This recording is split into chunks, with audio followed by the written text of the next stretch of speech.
आज हम सीपीटीटी कार्यक्रम के अंतर्गत हमारे जवाहरलाल विद्यालय डोंगरगढ़ के बच्चे जामुन के पेड़ पर एक नाट्य मंचन कर रहे हैं, जिसे बताया गया है कि सरकारी लचर तंत्र के कारण एक कवि का जान चला जाता है। रात को बड़े जोड़ का चक्कर चला।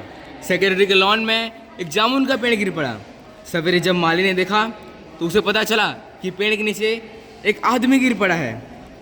तो भागा भागा चपरासी के पास गया, चपरासी भागा भागा कलर के पास गया, कलर भागा भागा सुपरिटेंडेंट के पास गया, सुपरिटेंडेंट भागा भागा लॉन में आया। मिनटों में गिरे हुए पेड़ के नीचे दबे हुए आदमी के चारों ओर भीड़ इकट्ठी हो गई।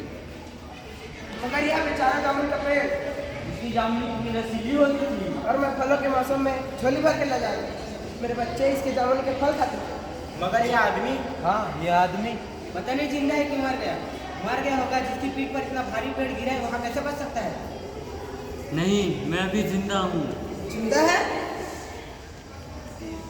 दोपहर के खाने पर दबे हुए आदमी के चारों ओर भीड़ लग गई। लोग तरह तरह की बातें कर रहे थे। तुम कौन हो भाई? इतना भारी वजनी पेड़ में बेचारा तो कराह रहा होगा। हाँ, बहुत कराह रहा होगा। हमें इस पेड़ को हटा देना चाहिए। ये मुश्किल मालूम है। इस पेड़ का तना बहुत कठिन है। क्या मुश्किल है? अगर सुपरिटेंडेंट साहब मुझे 15-20 माली चपरासी तैयार करके इस पेड़ को तुरंत हटा सकते हैं। माली ठीक कहता है। लगाओ जोर, हम लोग तैयार हैं।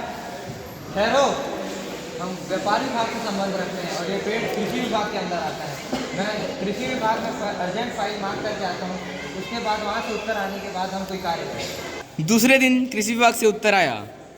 जो कि यहाँ पे व्यापार विभाग के लॉन में स्थित है, तो इस पेड़ को हटाने या ना हटाने की जिम्मेदारी व्यापार विभाग की है। कृषि विभाग का इसमें कोई लेना देना नहीं। फिर सुपरिटेंडेंट ने कहा, क्योंकि ये एक फलदार पेड़ है तो इसकी जवाबदारी भी हॉर्टिकल्चर डिपार्टमेंट की ओर जाती है। तो मैं अर्जेंटली हॉर्टिकल्चर डिपार्टमेंट को फाइल मार्क करता हूँ। वहाँ से उत्तर आने के बाद हम कोई कार्य करेंगे। रात को माली ने दबे हुए आदमी को दाल भात खिलाया। वहाँ पुलिस का पहरा था। एक कांस्टेबल को दया आ गई उस पर। उसने इजाज़त दी कि उसे खाना खिला दे। फिर माली ने कहा,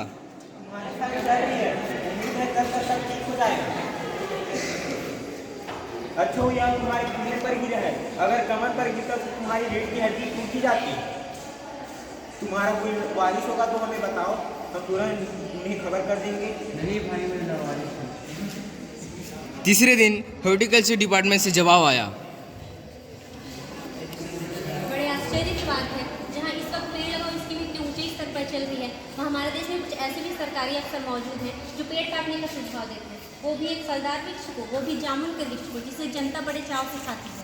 हमारा विभाग इस पेड़ को काटने की इजाज़त किसी भी हालत में नहीं दे सकता। इस पर मंचले और क्लर्क ने कहा, अब क्या किया जाए? अगर पेड़ को काटा नहीं जा सकता तो आदमी को काट दिया जाए। ये देखिए, अगर हम आदमी के शरीर को धड़ से अलग करेंगे तो आधा शरीर इधर और आधा शरीर इधर करके बाहर आ जाएगा और पेड़ वही का वही रहेगा। ए भाई, ऐसे तो मैं मर जाऊंगा। यह भी ठीक कहता है। आप जानते नहीं प्लास्टिक सर्जरी ने कितना उन्नति कर लिया है। अगर कोई आदमी का शरीर धड़ से अलग हुआ है तो उसे फिर से जोड़ा जा सकता है। इस बार फाइल को मेडिकल डिपार्टमेंट में भेज दिया गया। मेडिकल डिपार्टमेंट ने तुरंत एक्शन लिया और अपने विभाग का सबसे योग्य प्लास्टिक सर्जन भेज दिया।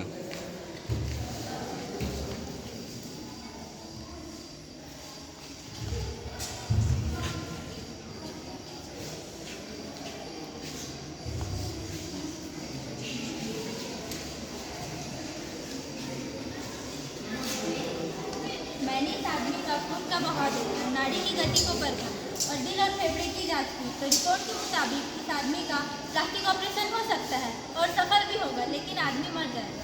इसलिए यह फैसला भी रद्द कर दिया। रात को माली ने दबे हुए आदमी के मुंह में खिचड़ी डालते हुए कहा, कल से हमारी मीटिंग है। शायद कल तक फैसला हो जाए।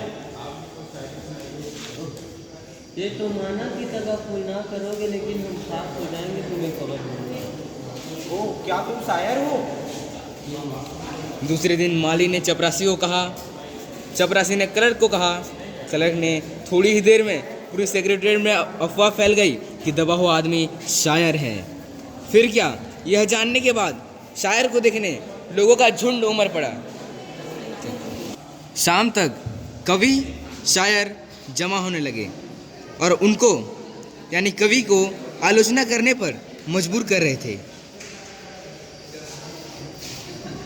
शायर हैं? क्या हम आपको जो शायरी सुनाएं? जरूर। तेरा निज़ाम है सिंधी ज़ुबान शायर की, ये एहतियात ज़रूरी है इस बहर के लिए। यहाँ दरख्त के साए में धूप लगती है, चलो यहाँ से चले और उम्र भर के लिए। तो बताइए कवि महाशय, आपको हमारी शायरी कैसे लगी? आपकी शायरी तो आंखों में आती रहती है। फिर क्या, सेक्रेटरीट के मीटिंग में फैसला लिया कि क्योंकि यह पेड़ के नीचे दबा हुआ व्यक्ति एक कवि है, तो इस फाइल का संबंध ना ही एग्रीकल्चर डिपार्टमेंट से है ना ही हार्टिकल्चर डिपार्टमेंट से। इस फाइल का सीधा संबंध कल्चरल डिपार्टमेंट से है। जब फाइल कल्चरल डिपार्टमेंट को भेजा तो कल्चरल डिपार्टमेंट का सेक्रेटरी तुरंत इंटरव्यू लेने पहुंचा। क्या तुम कवि हो? किस उपनाम से शोभित?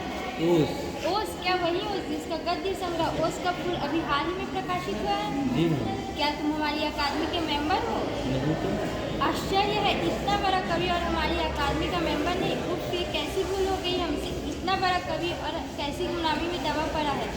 गुमनामी में नहीं, इस पेड़ के नीचे दबा हूँ, कृपया करके मुझे निकालिए। मैं अभी बंदोबस्त करती हूँ। दूसरे दिन सेक्रेटरी भागा भागा कवि के पास आया और बोला, मुबारक हो मिठाई खिलाओ, हमारी सरकारी साहित्य अकादमी ने तुम्हें अपनी केंद्रीय शाखा का मेंबर चुन लिया। ये लो चुनाव पत्र।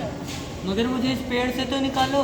लेकिन हम यह नहीं कर सकते। जो हमने कर दिया वो हमने जो हम कर सकते थे वो हमने कर दिया। बल्कि हम यह भी कर सकते हैं, यदि तुम मर गए तो तुम्हारी बीवी को वजीफा दे सकते हैं। यदि तुम बर्खास्त कर गए तो हम वह भी कर सकते हैं। नहीं, मैं भी जिंदा हूँ, मुझे जिंदा रखो। मुसीबत यह है कि हमारी केंद्रीय साहित्य अकादमी सिर्फ कल्चर से संबंधित है, आरी कुल्हाड़ी से नहीं। इसके लिए मैंने फॉरेस्ट डिपार्टमेंट को लिखा है और अर्जेंट लिखा है। शाम को माली ने दबे हुए आदमी को आकर बताया, कल फॉरेस्ट डिपार्टमेंट के व्यक्ति आएंगे और इस पेड़ को काट डालेंगे, जिससे तुम्हारी जान बच जाएगी। माली तो खुश था, पर दबे हुए आदमी का स्वास्थ्य जवाब दे रहा था।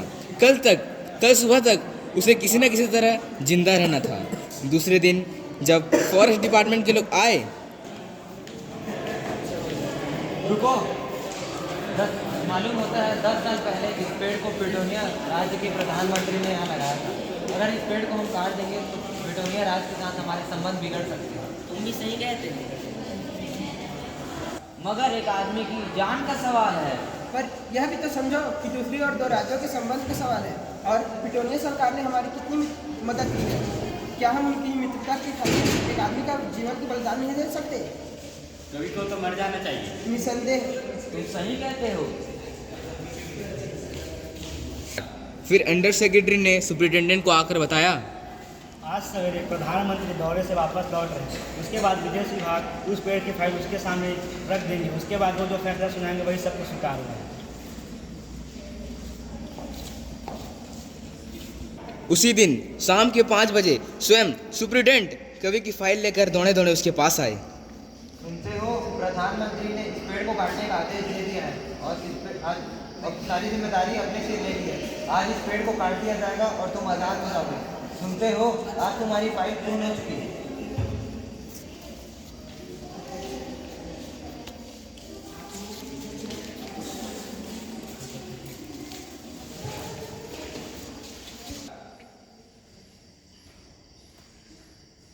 मगर कवि का हाथ तो ठंडा पड़ गया है। देखो, चींटियों की लंबी बात उसके मुंह में जा रही है और इनकी आंखें भी निर्जीव पड़ी हुई है। लगता है कवि महाशय इस दुनिया से चले गए। शायद बहुत अच्छा कवि है। बेचारा कितने दिनों से कराह रहा था। तो देखा अपने लापरवाही का नतीजा। आज इस सरकारी तंत्र के कारण एक होनहार कवि की जान चली गई। अगर आप सभी समय पर इस व्यक्ति को बचा लेते तो शायद ये आज जिंदा होता। अगर आप फाइल को इधर से उधर ना करके सीधे इसके पेड़ को हटाने की बात करते तो शायद ये आज जिंदा रहता। इसके दोषी सिर्फ आप सभी हैं। तो ये मर ही गया है, पर आपको इनसे माफ़ी मांगना पड़ेगा।